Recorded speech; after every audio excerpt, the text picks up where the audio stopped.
What's up, family? I am so sorry. It's been a couple of days since I've posted, and I just wanted to shoot a quick video to kind of continue to give a little bit of background. Of course, everything right now is about this podcast because when I look around and see the people that are self-sabotaging or hurting or just burdened with things that are going on in their life, I'm hoping to be some type of safe place to share my own journey. And let me repeat that, my own journey. Yeah.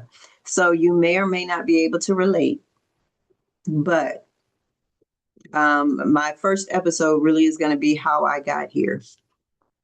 And so a few things that I am going to discuss is my experience in church, why I walked away from the church, how I ended up on this whole journey of self-discovery, how I have had some very traumatic things in my life and as a youth that I've been able to change the narrative of the story that I was telling myself.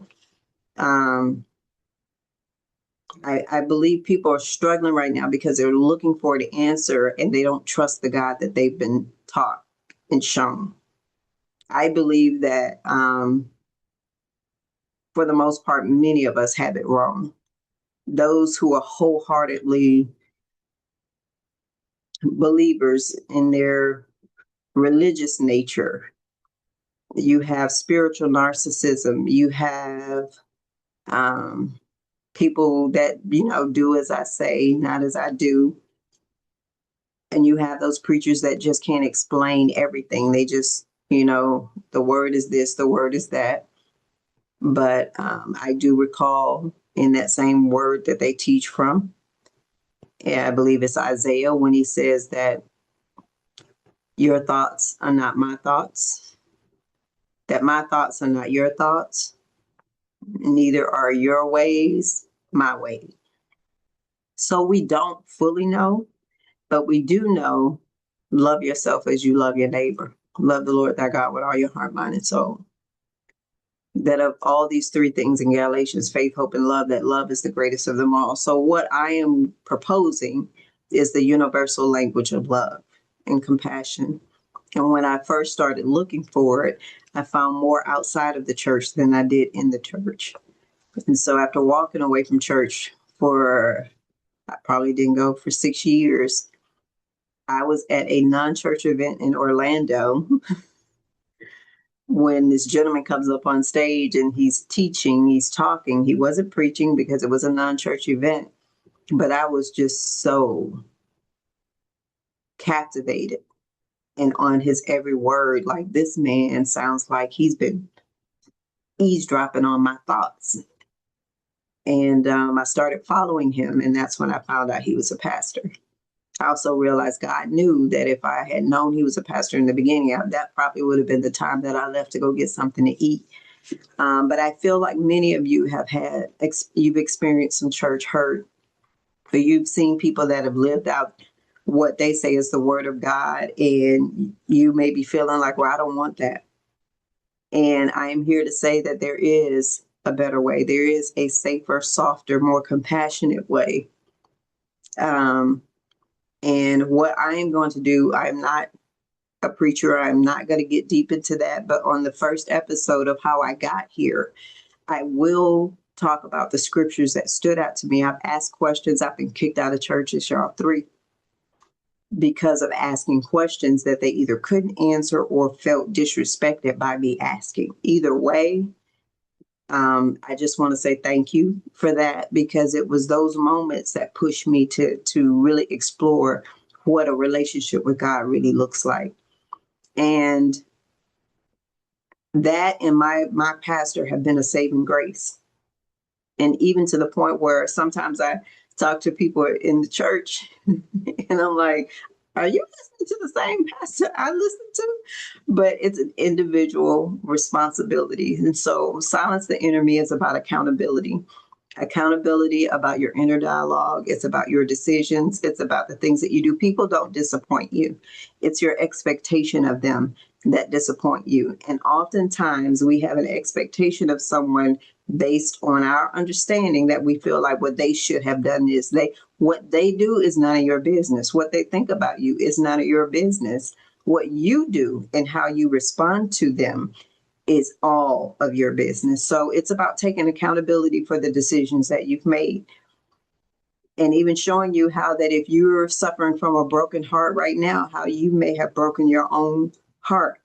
If you don't have values, if you don't have healthy boundaries in place when you're dealing with certain people, and you recognize that and you stay anyway, that's no one's fault but yours. Now, the first time they show you is the opportunity you get to make a decision. But when you decide to stay and they showed you, you're also conditioning them, that that behavior is acceptable for you. So it's going to be a lot of different things, and how this moment of silencing the inner me is not about shutting it down. It's about listening, because it's trying to tell you something. It's trying to expose the wounds that you need to face. And one thing about that pain is a lot of people are trying to avoid the pain, but avoiding it ultimately creates more, because you're not living your best life, because you have to keep that mask on. You have to keep it suppressed so that nobody else can see what you're really dealing with. Excuse me, I probably shouldn't have eaten before doing this video, but I want to keep it authentic. I want to keep it a safe space. I will do my best not to overshare. I may have already, but I'll do my best not to overshare. But there's nothing that I've experienced that I'm no longer ashamed of any of it, and I no longer blame anyone or am taking responsibility for it. There are some things that happened in my life that I thought were my fault, but I'll tell you this: when my father said to me, he said, "Your friendliness is going to get you in trouble." So when I experienced trouble, that replayed in my head. That's not how he intended it when he said it, because his idea was to protect me. Is that I took that and applied it in a place it didn't belong.